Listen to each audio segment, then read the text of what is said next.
Hello everyone, we have here with us of course Miss World Philippines 2024, Pangasinan Our Limgas na Pangasinan 2023, Nikki Buenafe. Hello Hi! Nikki! Hello po! So again congratulations for being part of the finalist for Miss Hello Glow. Maraming salamat po. Thank you so How much. do you feel?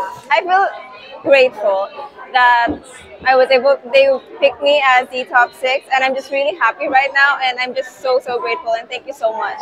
Okay, so yung experience mo naman so far sa Miss World Philippines on all your activities, kamusta? How was it? I would have to say that it would be a lie if I did not say that I was not pressured, because there is pressure. This is a national pageant. But truly, I try my best to enjoy and juice out all the special moments, and I truly do that. So, how does it feel naman na finally na-recognize ka na, and kamusta yung support from your fellow Pangasinense?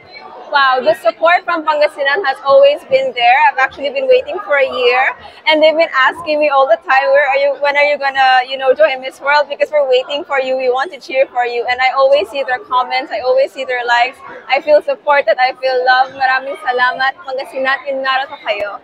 Okay, so past few days, nagkaroon kayo ng outreach program with your fellow candidates, di ba? So, how was it na finally makapag-serve at makita kung ano talaga yung mga kailangan ng ating mga kababayan?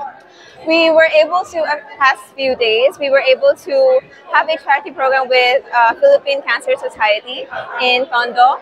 And I have to say that I really enjoyed that, because as I saw and I got to talk to the elderly, which by the way, were mostly from Pangasinan as well, I also love talking to the children, yung sinasamahan ng mga mama nila, and I enjoyed so much connecting with people and also at the same time bringing service to them. Okay.